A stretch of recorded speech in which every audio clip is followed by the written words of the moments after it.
Hello and welcome to Fiction Fans, a podcast where we read books and other words too. I'm Lily. And I'm Sarah. And today we'll be discussing The Last Hero by Terry Pratchett, illustrated by Paul Kidby. But first, Sarah, what's something great that happened recently? Something great that happened is I went to a concert last night. That was fun. Nice. I did kind of want to be at home the entire time, but it was still a good thing because I left my house. The music was good. I was not familiar with the artists or the band before going, but I liked their music, so success. Yeah, and concerts are fun. Concerts are fun. I did kind of feel like the band as people were maybe a little bit of assholes. They just kind of had that vibe, you know? They did a lot of crowd surfing. That's a choice. Yeah. So I didn't actually like them as people, but as performers, they were great. Well, hilariously, on the flip side of that, my good thing is that I did not leave the house at all yesterday. Specifically, I did a hell of a lot of cooking. I made pumpkin coffee cake. It's officially fall now. I have made a pumpkin baked good. That is the fall marker. It's like Groundhog Day. Yeah. And then I also started what I refer to as my 2-day stew, because it takes 2 days in the crock pot, but it's worth it. First, I caramelize onions for a day, as if I was going to make French onion soup. But then, this morning I added beef roast, which will then cook for another, 12 plus hours, in with the caramelized onions and stock and some herbs and things. And then by the end, we'll have beef stew that's half beef, half caramelized onion. I think you should send me this recipe. Please and thank you. It's not really a recipe. It's kind of just smushing two recipes together. I think you should send me what you do for this All right. dish. I can do that. It takes a hell of a long time. You do have to plan in advance, but it's not a lot of active time. I mean, I'm fine with a meal taking 2 days if it just is 2 days in the crock pot and I don't have to do much. That's fine. I can do that. And I'm a big wimp about onions, so it does always start with me saying, Daniel, will you chop 8 onions for me? Thank you. That's a lot of onions. It's half onion. That is not an exaggeration. No, but that sounds delightful.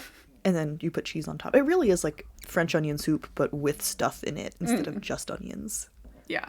And I'll probably throw in some mushrooms and carrots and stuff later today, but they don't need to cook for 12 fucking hours. No, they do not. So that's not done yet, except my whole house has smelled like onions for the last day and a half, and it's fantastic. Sounds delightful. What are you drinking this morning? We're recording in the morning for once, which is very weird. It does make for a change. I have a tea. It is blue oolong mint tea or something. I don't actually remember the ingredients in it. I bought it in Morocco. It's very good. I'm sad that I can't buy it in the States. You could just mix oolong and mint together. I mean, I could. I'm sure that I could find the ingredients and make it, but that's effort. I am drinking coffee with talon, which I'm sure I have pronounced incorrectly. What is that? The bottle is really cute, though, here. Listeners might be able to hear me move it because it has a cowbell on it. Oh, that is very cute. Oh, it's like a Spanish whiskey liqueur. Oh, nice. Cream liqueur, specifically. So it tastes like caramel. It's very good. And it's got a cute cowbell on the bottle. It does sound like something that would go well in coffee. It's very good, yeah. So just a little fun for my morning. Have you read anything good lately? I have read a lot of fan fiction, and I have read our podcast books, and there's been a lot of those. Not a lot else, because yes, there's been a lot of podcast recording. I have been reading a lot of court coverage of the FTX lawsuit. I don't know if anyone else, well, I know someone else in the world cares about this. I don't know if there's a lot of overlap between you/our listeners and cryptocurrency drama, but it is bonkers and delightful in a Schadenfreude sense. I'm not following it, but that does sound like a lot of fun drama.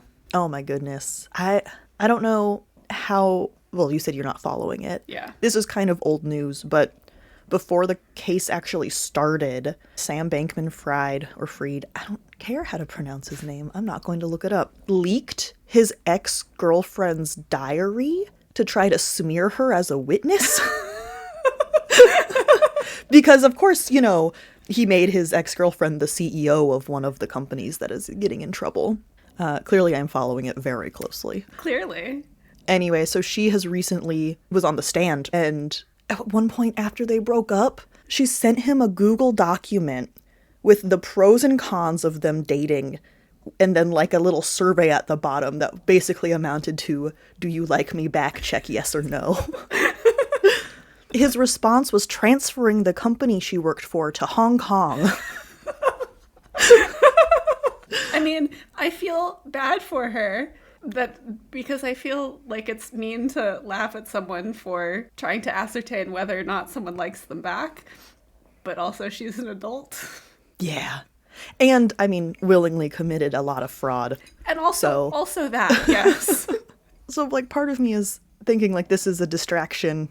I mean, I want the soap opera of their bullshit romantic entanglements, but that should not be part of the, no, they both did a lot of fraud, and the fact that they were in a shitty relationship does not lessen either of their participation in it. Yes. Anyway, it's a lot of fun to read about, though. It sounds it. That sounds like quite some entertaining drama. Very much so. It's an active, ongoing court case. So there's, like, the drawings of the courtroom, and then there's a couple of people who are going to the hearings and then tweeting about it during the breaks. It's just kind of fascinating. I've never followed a court case live.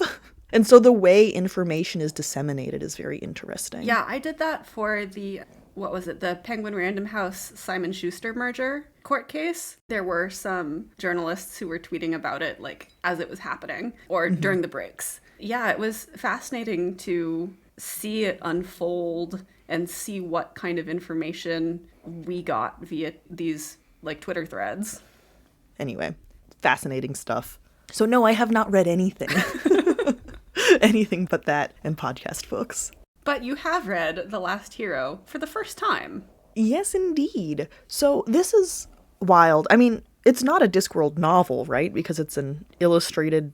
It's not a comic book. It's not a comic book. It's this odd kind of in-between large format illustrated novel. It's only about 172 pages. There are a lot of full-page illustrations, a lot of drawings, but It's a novella. It's 40,000 words. Okay, so it is in terms of content, written content, it's a novella. But it's not presented in traditional novella format where it's just text. I know, but you say it's 176 pages, and it's like, oh, that's a decent length, but half of them are pictures. Yeah. Yeah. And the other half is size 24 font. Yeah, the font is quite large, but it doesn't really follow the format of any of the other Discworld stories because it is this illustrated novella.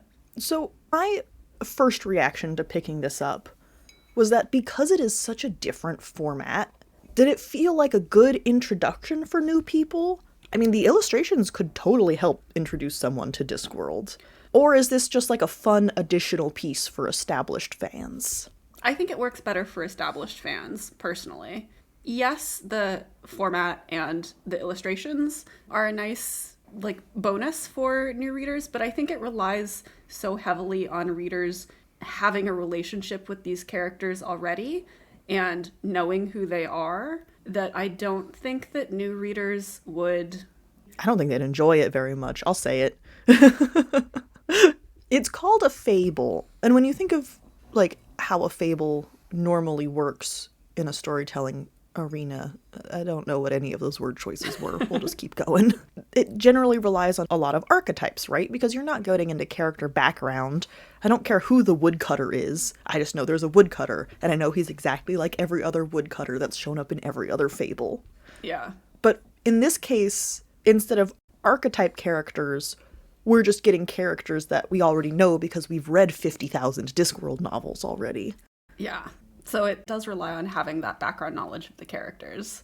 Yeah, it does not introduce you to anybody, really. No. It's just like, Ridcully, you know who that is. Yep. It did at some points feel like a best of cameo collection. I could see that. In a fun way. Like, I enjoyed it. Sam Vimes isn't actually on the page, but Carrot makes a reference to, you know, my captain or something, and you're like, I know exactly who you're talking about, and the quote you're quoting of Vimes sounds exactly like him, and it's hilarious, and it works, and it makes me feel like an insider, because I got that reference. Mm-hmm. But because of that, yeah, this is definitely, like, bonus material for Discworld, not introductory material, yeah. Not at all. Yeah, I agree, 100%. I don't know when I first read it, but it certainly was not my first. I'm pretty sure I had read all of the novels before I ever read The Last Hero. What are the different mini-series that get brought up in this? I don't think that's a spoiler, is it? You mean what characters appear in this? Yeah. I think the only ones left out are the witches. Yeah, I mean, it's basically the City Watch, because we have Carrot, we have Vetinari, we don't have Vimes, but we do have mention of him. There's the Wizards, Rincewind, and the Unseen University academic staff, if they can be called an academic staff. And there's Cohen the Barbarian and the Silver Horde. And they're sort of from the Rincewind books, though. I mean, they get mentioned in other ones, but they're most on the page with Rincewind, I think. Yeah, I mean, Cohen shows up in the very first novel, which is a Rincewind book. Mm-hmm. And then we actually meet the Silver Horde in Interesting Times, which is, again, a Rincewind book. And then there's the gods and a couple of other characters. There are some direct references to and the Temple of Small Gods. And I know that's not, like, a huge element, but that's definitely a reference to the novel Small Gods. Yes, it is. And how was, like, almost forgotten and then made a comeback. Yeah. Like, that's that book. Yeah, that is a direct reference to that book. So yeah, it does rely on, as we've said already, all of the background knowledge that you have had reading the Discworld books up until now. But also celebrate it. I think that was more what I was getting at. Like, yeah, it's a series of cameos, but it doesn't just feel like fan service. It has its own story, and it's not just a series of cameos. It's a series of cameos that have a cohesive purpose. And they get brought up because they're relevant to the plot. Yes. For the most part. Yeah. Death was a little... But Death is always like that. Yeah, that's true. So that's fine. So that's fine. There was one new character, though, that we haven't met before. I mean, there were a couple of new characters, but there was a new barbarian who'd never been brought up. Vina, the Raven-haired. I want to Google this, because I think you're right that she's never been brought up. I feel like I would have remembered her because I loved her so much. And she actually had, like, an introduction scene. I am going to slip up and call her Xena on accident at least once.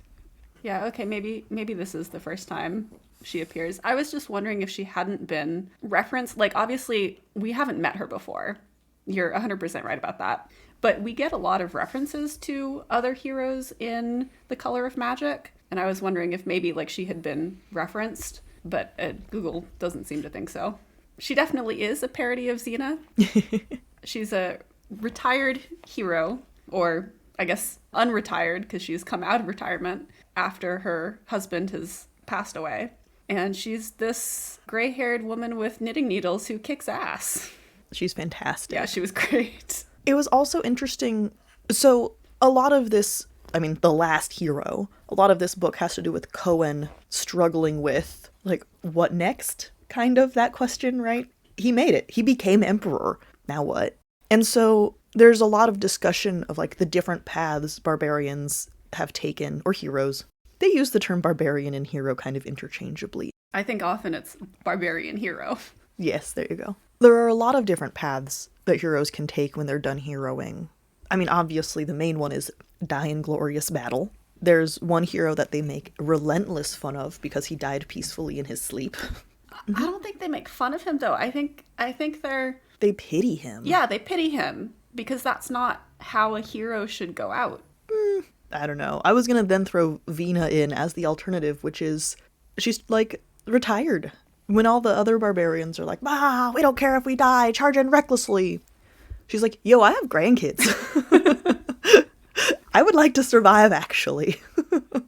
But, I don't know, I think the difference between Vina and I forget which one of the Silver Horde it was who passed away in his sleep, is that Vina, yes, she retired.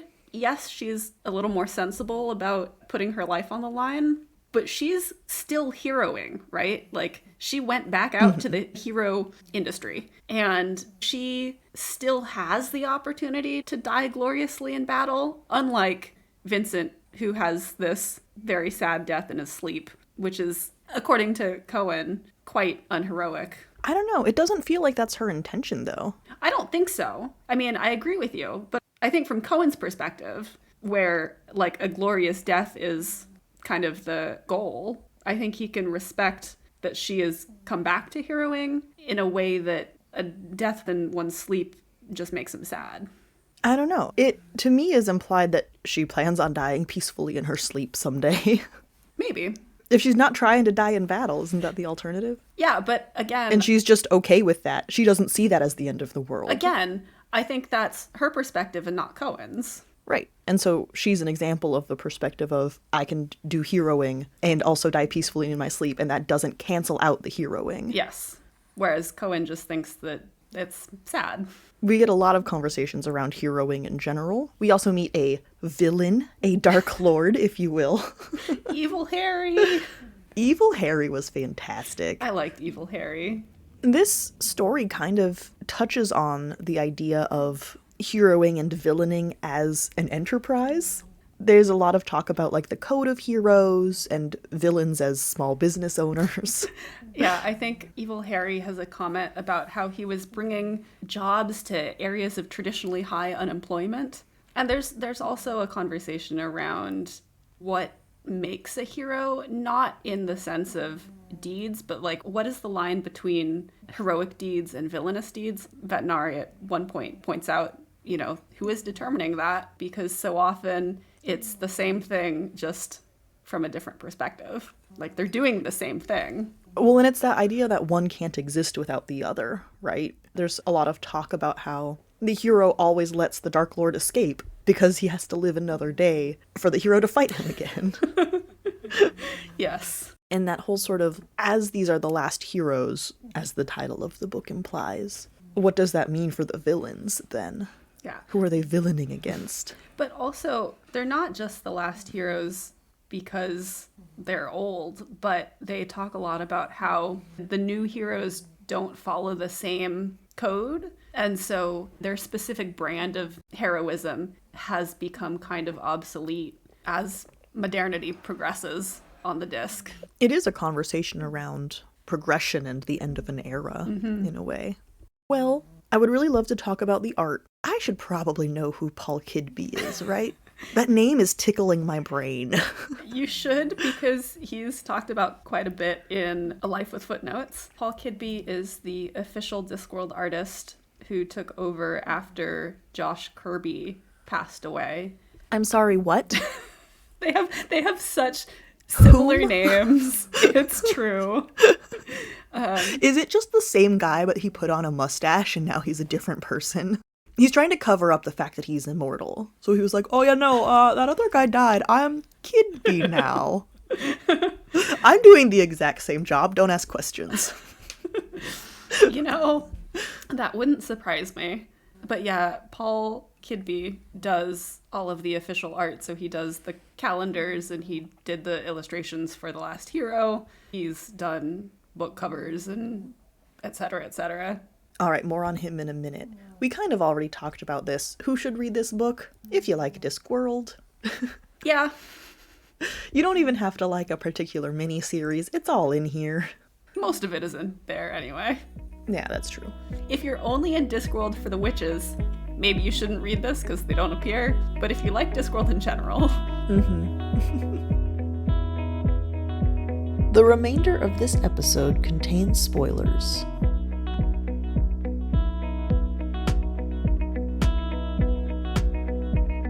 Alright, so we're going to have a little mini section here at the top of the spoilers section to talk about some of our favorite art in this book. The first one that I would like to bring up is on page 23, and it is a beautiful spread of the disc, but sort of like an undead version. The turtle and the elephants are both skeletons. It's pretty cool. And it's right after we find out that if Cohen and the Silver Horde successfully kill all of the gods, which it's revealed pretty early, that's what they're trying to do. First they say, we're going to return fire to them because the first hero stole it. By which they mean it's a bunch of explosives. It is pretty fun. It is a fun pretty pun. Fun concept. Yeah, it's a fun pun on return fire. But if they do that, all of the magic will seep out of Discworld in the big hole they blow in it. And then, you know, you can't have a giant turtle swimming through space without magic. So we get this huge spread. It's dope as hell. I would wear that on a t-shirt. I need a skelly turtle. It's great. I wonder if there's any official, because there's tons of official merchandise. I wonder if there's any official merchandise with that on it. My next favorite, and when I stumbled across it, my note was, this might be the best image in the whole book. I was proven wrong, but at the time it was, and it is, of course, Death and the Death of Rats playing with a kitten. It's pretty cute.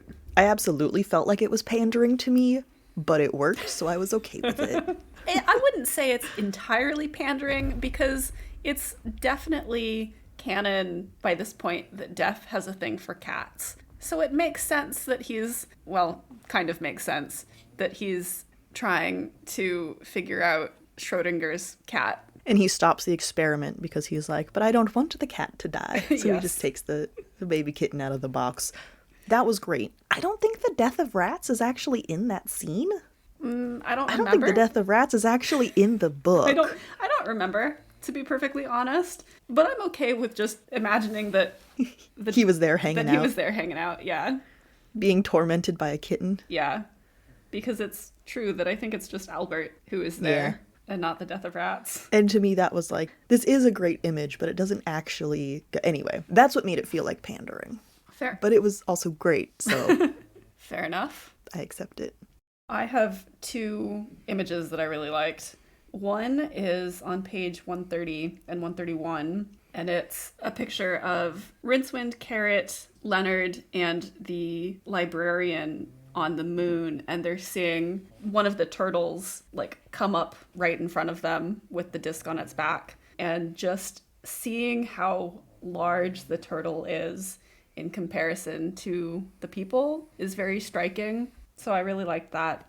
And then there's also a Sistine Chapel reimagining on page 154 where Cohen is giving the finger to Blind EO. And that's just fun. Yeah, I did really enjoy that one as well. Especially since, oh no, he's not Leonardo da Vinci. Leonard of Quirm. Leonard of Quirm, thank you. I mean, he is not Leonardo da Vinci. Yes. Although, wasn't the Sistine Chapel Michelangelo? Yes. Years of art history have come to my aid. I mean, Leonard of Quirm is basically all of the Renaissance painters put together. Yes, I'm fine with that getting all smushy. I just didn't want listeners to think I thought Leonardo da Vinci painted the Sistine Chapel. Anyway, Leonard of Quirm has to paint the entire chapel in 10 days as punishment for creating a flying machine. No. The gods are like, His punishment is to do it in a year, and he does it in 10 days. And the gods are really upset by that. I thought at one point they were like, it would be impossible to do this, so we're only going to give you half the time. Yeah, because they were originally going to give him it was 10 years. Yeah. That's right. And then, so they cut it down to 1, and then he did it in 10 days, and Yeah. everyone was mad. That's right. But it's also extra delightful that he then painted Cohen giving all of the gods the finger. Yeah. I mean, Blind Io specifically, but they're all up there. Yes. Although really, the best image in the whole book is the hardcore bard. He's a pretty hardcore bard. It's true. By then. At the beginning, Cohen, the barbarian, and his silver horde kidnap a bard who only sings love songs and are like, you're gonna have to write a saga about how great we are so everyone remembers us. And at first the bard is like, oh god, put me back. But by the end, he's like totally bought into it. Like he's excited for adventure. He writes an amazing song about the heroes. But about halfway through the book, his lute gets destroyed. And so we kind of see him like trying to find strings and things as the story goes on. And in this last image, it's him performing the amazing saga. And he's playing it on like a homemade harp that uses the skull of someone as the bass. And It's just fantastic. One of the things I really enjoyed about the Bard's character arc in this story is the way it kind of mirrors Teach's arc in Interesting Times. I don't know if you remember Teach, but I don't remember if they kidnapped him or if he just kind of got swept away by them, but he was a former teacher who is trying to teach them how to be civilized. Teach becomes a little more adventurous, and he dies at the end of Interesting Times. And his character arc is kind of mirrored by the Bard's, except the Bard doesn't die. It kind of implies that he, I don't know, is going to do something amazing. Mm-hmm. It's cool. I liked his arc quite a bit. Yeah. How he's like, I can't go back to just doing love stories. He isn't even sure he wants to go back to being a bard. I mean, still doing barding, but more adventurous barding. Yeah. And he also, I think, really comes to appreciate Cohen and the Silver Horde in a way that he doesn't in the beginning of the book. Like, in the beginning of well, at first, they just kidnapped him. They pay him. That's true. Oh, and then he dumps the payment out in the snow. That was a beautiful moment. It was. This book is also really sad, though, because I don't want Cohen and the Silver Horde to die or even not die. I mean, it's kind of an open ending in the sense that they go off, but their bodies are, gone.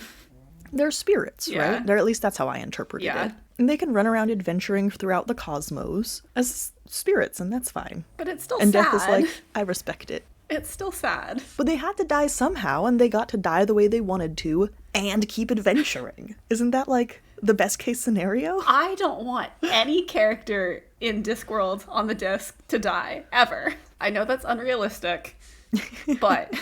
I mean, it's a fantasy story, so I'm sure someone could figure it out. There is a book about no one dying, and it's not good. I don't want anyone to not die in that way.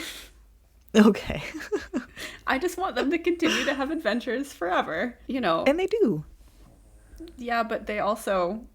It was sad. I was sad. That's all. It was touching. It was touching. I was moved. So I did kind of clock on pretty early that Cohen wasn't just returning fire to the gods out of the goodness of his heart. Not that kind of fire, anyway. And then, like, maybe about a third of the way in, we get the line that he's returning fire with interest. And it's like, oh yeah, yep, saw that coming. Yeah.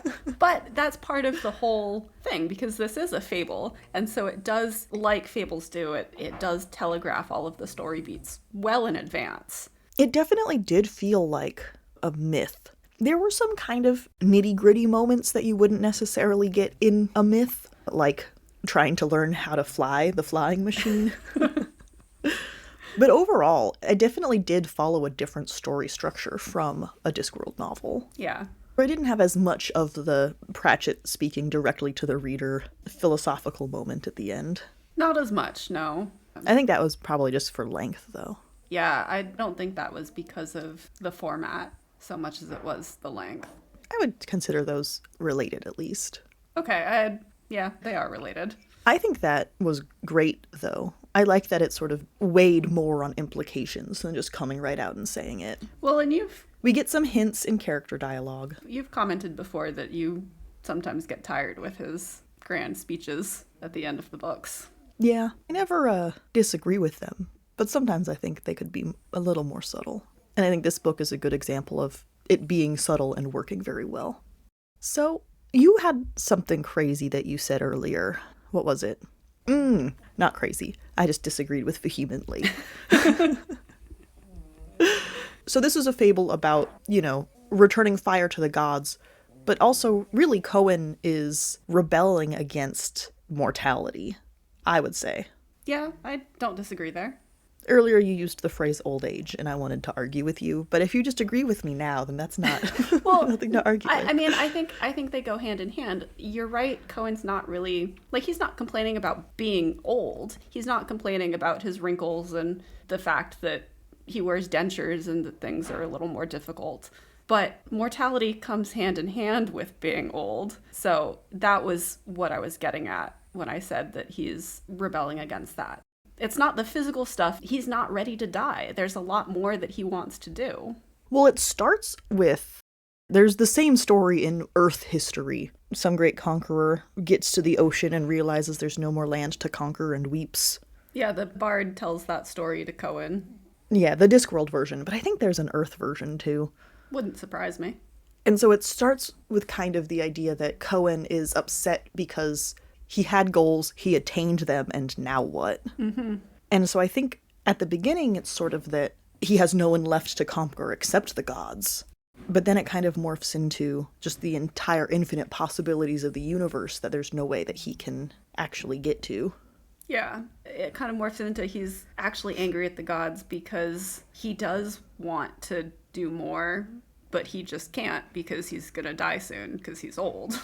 Yeah. I know I kind of made a joke about it being a series of cameos earlier, and it is, but it's a very thoughtful book still. The two are not mutually exclusive. Yeah, and I just wanted to specify that. One of the other fantastic cameos, which I would say is a City Watch miniseries reference, are the farting dragons. The swamp dragons. So as we've mentioned, Leonard of Quirm devises a flying machine because Vetinari and the wizards are trying to stop Cohen and the Silver Horde from blowing up the gods and thus destroying Discworld. But they need a way to get to the place where the gods... Cor Celesti. Yeah, Cor Celesti. They need a way to get there quickly because normal methods would take ages. And so Leonard of Quirm devises a flying machine that is powered by swamp dragons. And there's dragons on the moon.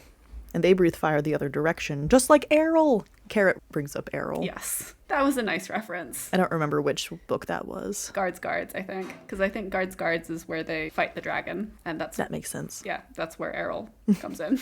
No, sweet little dragons. Little pug dragons. They're basically pugs, but they're dragons. All right, another reason why you absolutely have to have read Discworld novels is the character of Carrot is, like, perfectly consistent in this as he is in the City Watch books. But he's not a main character. I mean, I'd say he's one of the ensemble cast, but he definitely doesn't get the most page time. And so you get so little of him. We only see, like, the surface doofus level for the most part. I don't know if I agree with that. It's true that he's part of the ensemble cast. I think basically everyone except Cohen is ensemble cast, but he is part of the group that goes in this flying machine to stop the Silver Horde. And we see him be very straightforward, but I don't think we see him being a doofus. Like, he's very serious about what he's doing. As in the books, he kind of cuts through all social cues and social, like, obfuscations. But I don't think that's him being a doofus. You're right, that was the wrong word. Really, it's just, he's very simple and straightforward. Yeah. And for the most part, especially like him versus Leonard of Quirm, who are maybe complete opposites in every way. And then you get to the end where he's facing off against the Silver Horde, and the Silver Horde realize that 7 against 1 makes them thugs and him the hero, instead of them a bunch of heroes, because that's how heroing works. Mm-hmm. That's what their code tells them. And I think at one point, was it Cohen who says, I heard there was a member of the City Watch who's secretly supposed to be king, but he doesn't tell anyone because he prefers being a City Watch member. And Carrot's like, never heard of him. That got me. Yeah. Unsurprisingly, Carrot was not my favorite part of this book. He's fine. He wasn't my favorite part of this book because he's just so minor in it, but I think the book did a very good job of, like, giving us glimpses of him, and we know what's going on in the larger picture because we've read the City Watch books. But Pratchett didn't have to put all of that on the page because we're just bringing that to the story. Yes, I would agree with that.